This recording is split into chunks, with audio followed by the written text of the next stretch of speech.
¿Por qué Lima es la ciudad que no existe y por qué se relaciona con este periodo poco estudiado, además, en la historia peruana? Porque sabemos lo que pasó en la guerra con Chile. Es más, hubo en algún momento un intento por establecer una historia tripartita, ¿no? Peruanos, bolivianos y chilenos. Sabemos lo que son nuestros héroes, sabemos la visión, o por lo menos intuimos cuál es la visión que puede tener los chilenos, pero hay un periodo que queda como que en un vacío, ¿no? Que es eso que ocurrió luego de 1879 en adelante hasta 1800 y pico, en el cual los chilenos invaden Lima y se genera una especie de periodo vacío en nuestra historia que no sabemos mucho. ¿Por qué Lima es esa ciudad que no existe? Bueno, el título refleja o se refiere justamente a lo que tú dices, ¿no? Estos casi 3 años de ocupación chilena de Lima, Ujú. que casi no están tocados en la historiografía peruana y tampoco en la chilena, ¿no? Es un periodo casi, como tú dices, de nebulosa en la que más se aborda la campaña de la Breña, por ejemplo, y la ocupación de Lima no tanto, ¿no? Yo pensaba también cuando investigué hacer para este libro en la Biblioteca de Santiago y en Chile, que de repente ese tema para ellos hubiese sido mucho más tocado, iba a haber mucho más bibliografía, pero no. O sea, es un tema que también a ellos no les llena tanto de orgullo, ¿no? O de felicidad, qué sé yo, porque al final si ellos han ganado la guerra, tú dirías, La bueno, historia la escriben quienes ganan. claro. Usualmente se dice Entonces, eso, ¿no? claro, habría más en la bibliografía chilena al respecto, pero no, tampoco, ¿no? Es un periodo pues muy difícil, ¿no? Que con respeto igual han tratado de abordar, ¿no? La ciudad que no existe, bueno, por dos cosas. Primero por eso, ¿no? Porque es un periodo que la ciudad de Lima está ocupada por Chile. ¿Qué significa que esté ocupada por un gobierno de ocupación, valga la redundancia? Que todas las cosas que sucedían en la ciudad estaban regidas por las leyes del gobierno de ocupación de Patricio Lynch, ¿no? Entonces la ciudad vivía como si ese Patricio Lynch, en un libro anterior que tengo que se llama El último virrey, se le apodaba de esta manera, ¿no? Porque él puso su propia ley.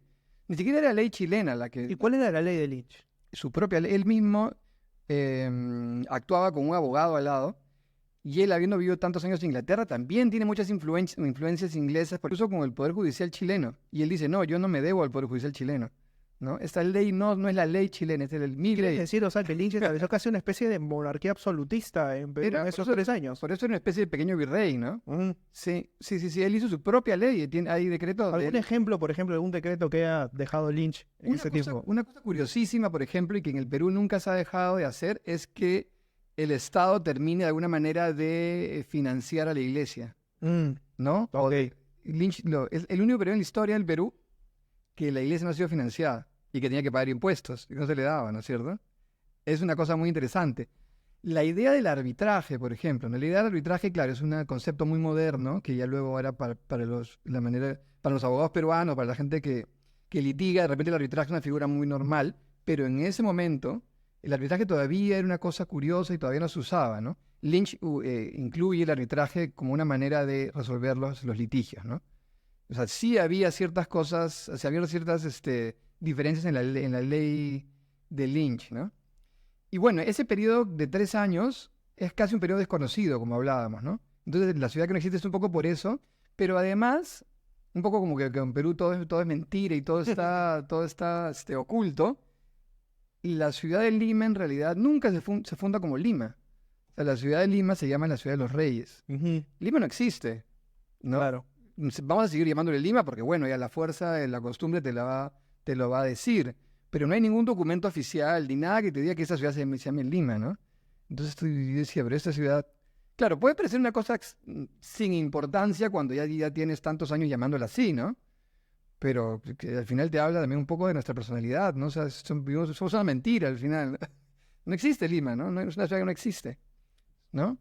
O sea, y claro, y en este periodo oscuro de nuestra historia, Mm, periodo que muchas veces, insisto, a veces se nos rellena en los colegios, y soy muy crítico, y insisto en el tema de los colegios, porque soy profesor, ajá. y me ha tocado 10 años justamente enseñar en colegios, Ah, y he visto un afán memorístico por tratar de recordar fechas, situaciones, héroes, pero no profundizar en el porqué.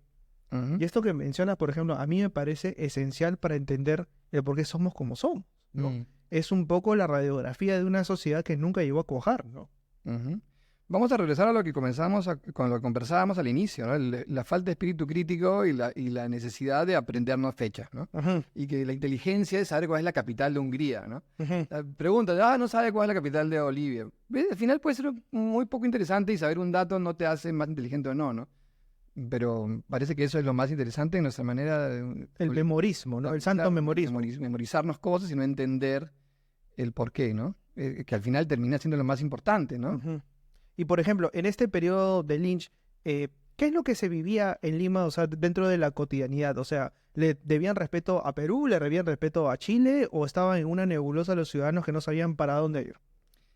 Sí, al final existe en Lima en esos casi 3 años una especie de caos calmo, ¿no? Una tranquilidad difícil, ¿no? Para los peruanos. Era una ciudad aproximadamente de unos 200.000 habitantes, donde muchos eran extranjeros o hijos de extranjeros. Hay que ver que hace muy poco se abrió, fue la independencia hace solamente unos pocos años, Y que los criollos tampoco querían independizarse. y tampoco querían independizarse. Entonces muchos eran extranjeros porque vinieron a hacer negocios recién a Perú, ¿no? Porque antes en la colonia no podías entrar si no eras español o de parte de Italia, ¿no? Ujú. Entonces al final vinieron muchos ingleses, muchos alemanes, muchos franceses, estadounidenses. Entonces una ciudad que en ese momento había pues muchísimos extranjeros, ¿no? Y que tenían que seguir actuando de alguna manera. Tenían que seguir comerciando. O sea, la ciudad, como he ido investigando, estaba abierta, los negocios se daban, se publicaban libros, habían fiestas, habían corrida de toros. O sea, la ciudad de alguna manera tenía cierto movimiento casi normal, digamos, ¿no? Pero yo me imagino que, según lo que iba viendo, las crónicas que estoy leyendo al respecto, es que había igual una idea de qué pasaba con Cáceres, ¿no? Ujú. ¿Qué iba a pasar? Porque al final, una de las cosas que no entendemos por qué demora tanto desde que se toma Lima, ¿no es cierto? Desde que se ingresa a Lima hasta el Tratado de Ancón, que como decimos son casi 3 años, ¿por qué se demora tanto, no? Y al final la respuesta es una, que también es una de las cosas que, por ejemplo, no deberían enseñar en el colegio. ¿Por qué? Porque no había con quién firmar, no había un interlocutor válido para firmar el Tratado de Paz, ¿no? ¿Y Porque qué era lo que te daba esa validez? el que lo firme un presidente peruano, o sea, que una persona válida. Claro, y Prado se había fugado, bueno. No, pero no se fugó, ¿ah? ¿Ah, sí? No, el que se Es fugó un mito también en la historia. es otro de nuestros mitos. El que se fugó en realidad fue Piérola. Ajá. Piérola se fugó porque el que hace la defensa de Lima Y luego le da un golpe de es estado. Piérola. Pero no, pero claro, pero es que, uy, es una historia también interesantísima porque en realidad, escucha, tenemos que rezar hasta Grau, ¿no? No, dale. Grau, el gran mérito de Grau ha sido defender de alguna manera la barrera marítima, ¿no? Porque en Ujú. realidad, claro, imagínate en ese momento, habría que acordarnos, ver el mapa, en ese momento sin carreteras, sin maneras terrestres de transportarse de una manera rápida. La única manera de transportar todos los soldados chilenos y todo lo que tenían que transportar era por mar. Y mientras hubiese una defensa de Lima, no se podía hacer eso, ¿no? Entonces la guerra estaba un poco a la deriva, si por culpa de Grau. O sea, la gran heroicidad de Grau es defender eso, ¿no? Por eso Grau atacaba y retrocedía, porque Grau no podía caer. Y quien estaba al borde del mar conversando con Grau era Mariano Ignacio Prado en ese momento, ¿no? Ujú. Y Prado seguía tratando de comprar más barcos, porque sabía que la defensa marítima era importantísima, era crucial, ¿no? Pero para eso, en muchos astilleros de Estados Unidos, de Inglaterra y tal, Chile tenía enviados que no permitían que los barcos se les asignen a... Pero yo tenía barcos comprados, perdón, en Inglaterra. Y no se les dio por eso, ¿no? Entonces, cuando cae Grau, es que decide nuestro amigo Mariano Soprado decir, bueno, pongo al vicepresidente, pido permiso al Congreso y me voy a tratar de comprar a Estados Unidos barcos. Porque es que el barco en ese momento, para el tipo de guerra que se llevaba en ese momento, era muy importante. Entonces, cuando él sale, ¿no?, de Perú, pero no huye. O sea, tampoco yo voy a ponerme a defender a Mariano Soprado, no es mi interés, ¿no? Pero veo que hay una injusticia aquí porque él va a tratar de comprar más barcos y la plata no se la dan a él, la plata está depositada en una cuenta en Nueva York, porque hay esta idea de que él se va con la joya de las peruanas, ¿no? Claro, esa leyenda también, Es una mitología que se cree. eso lo crea Piérola también, ¿no? Piérola da un golpe de Estado en plena Guerra del Pacífico, cuando está el vicepresidente de la Puerta, cuando ya se fue Mariano Prado. Tanto no es así que Prado ha huido que deja a su familia acá, ¿no? O sea, Leoncio Prado, Grosio Prado mueren aquí, son sus hijos. Pues si voy a huir, me llevo a toda mi familia, ¿no? Al menos, creo, ¿no? Ujú. Me llevo a todos, me llevo a mi esposa, yo a mis hijos pequeños. No, él se va solo, ¿no? ¿Y por qué nadie ha contradecido esta versión, por ejemplo? ¿Es una cuestión historiográfica? ¿Es una cuestión que simplemente se dejó así porque los peruanos necesitamos echarle la culpa a alguien, o a qué se... Nos encantan los mitos, creo, porque eso lo vamos a repetir siempre, creo, ¿no? Eso, hay varios mitos así, ¿ah? Por ejemplo, la muerte de Valdelomar, ajá, ¿no? La muerte que se de cayó un silo. Claro, que supuestamente, si no me equivoco, fue Alberto Hidalgo el que lo dijo, Ujú. creo, pero claro, pero no fue tan así, O lo del sueño de San Martín, que es justamente lo de la bandera, claro, que es un cuento de Valdelomar. también. Pero supuestamente Valdelomar incluso sobrevive a esa caída de las escaleras Ujú. durante 2, 3 días más todavía, ¿no? No muere ahí en el silo, ¿no?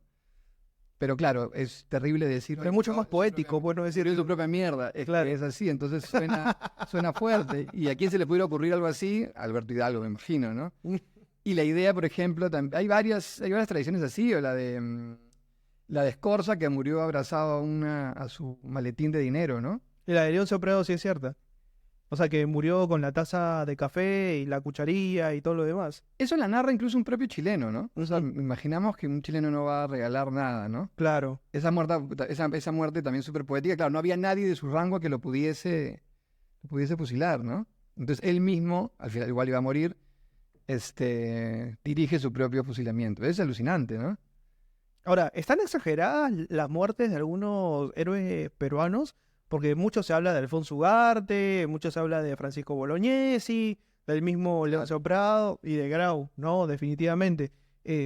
Pero creamos muchas mitologías en torno a eso. ¿Quién tiene la verdad finalmente? O sea, a propósito de lo que ocurrió en esa guerra. Ahí viene nuestra afición por la poesía, ¿no? Nuestra afición increíble por la poesía, porque hablábamos también antes de las muertes en la guerra de los peruanos y los chilenos. Las muertes de los peruanos son absolutamente poéticas, heroicas y hermosas, ¿no? Hay poesía pura en la muerte de Alfonso Ugarte, que Claro, que se tira con la bandera y el caballo y todo lo demás, ¿no? Que es lo que a todos los estudiaron en el colegio, pero es verdad eso. Mira, yo me lo he preguntado también, y de ser cierto o no, no deja de ser menos heroico todo lo que hizo Grau en general, ¿no? O sea, si no fue, mereció morir así, porque Ugarte, perdón, dejó todo. También mucha gente de Iquique en ese momento también se fue a Europa y tal, pero él se quedó, armó su propio ejército con su dinero, del enemigo, digamos, son muy superiores. Mucha gente se rinde, ¿no? Pero es esa firma de... Yo siempre me he situado en esa mesa, ¿no? ¿Qué se podía hacer? ¿Qué podríamos hacer nosotros ahora, ¿no? Que habría que preguntar. ¿Qué harías tú? No sé, yo voy a decir que sí, ¿no? Que lo firmaría, pero en ese momento, sabiendo que vas a morir, debe ser una cosa muy complicada. Y todos bueno, excepto uno, todos firmaron el que se sigue y que se muera hasta el final, ¿no? Incluso Roque Sáenz Peña también, que fue luego presidente de Argentina. Es alucinante eso y es el último momento en que Arica fue parte de Perú, claro. Perú. O sea, en Perú hay heroicidad bastante grande y bastante importante, ¿no? Hay figuras, hay ejemplos muy heroicos. Pero, por ejemplo, tú al inicio del programa mencionaste que había una división y una visión diferente a propósito de la heroicidad entre peruanos y chilenos, por ejemplo. El peruano pierde. O sea, lo hablamos antes del programa. Sí, es que eso me parece también interesantísimo, porque la historiografía chilena se basa en el triunfo, ¿no? Entonces, por ejemplo, en la Plaza Italia, ahí tenía Baquedanos, súper triunfante, y todos los héroes chilenos generalmente son gente que ha triunfado y que ha ganado, ¿no? Pero muy militares, ¿no? Muy en la onda de triunfo y de ganar y de mandar, ¿no? Y de imponer lo militar sobre lo social, ¿no? Sobre lo ciudadano. En cambio, nuestros héroes son muy humanos, ¿no? Grau es muy humano, Bolognesi es muy humano, Alfonso Ugarte, Leoncio Prado, es increíble, ¿no? Tenemos héroes que son ejemplos y que pueden estar con nosotros aquí, ¿no? No los vemos como un militar castrense, fuerte, qué sé yo, ¿no? Entonces, por ejemplo, en el estallido social que hubo en Chile en los últimos años, ¿no? Todo esto sucedió en la Plaza Italia y estaba justamente en el busto ¿no? En la estatua ecuestre de Baquedano, que es el héroe, fue el jefe principal de la Guerra del Pacífico. Y yo preguntaba, porque fui muchas veces allí, estuve ahí, ¿no? Y muchos no sabían quién era, o no le interesaba, y estaba recontrapintada la estatua, la base. No hay un respeto real. Yo creo que nadie en el Perú, sea quien sea, piense como piense, va a pintar una estatua de Grau, por ejemplo, ¿no? Nadie se nos ocurriría, ¿no? Pero por un respeto, ni siquiera por respeto total, sino por un respeto humano, ¿no? Ahora, la diferencia hay una cuestión bastante nacionalista en torno a los héroes. Es como que hay dos cosas en torno a las cuales tú no te puedes meter, ¿no? Con la comida y con los héroes. Si tú le faltas el respeto a Grau o le faltas el respeto a alguno de los 14 incas, es como que estás cometiendo un pecado mortal, ¿no? Claro. Mira, yo lo respeto por eso que hablábamos antes, por esta humanidad que hay, por esta real heroicidad que demostraron en la guerra. Pero luego ese chauvinismo que viene de las fuerzas militares y tal me parece terrible, ¿no? Porque querer meter de la fuerza todo esto y o como si fuera intocable, o crear una sociedad en base a lo militar, sí me parece un poco pernicioso, ¿no?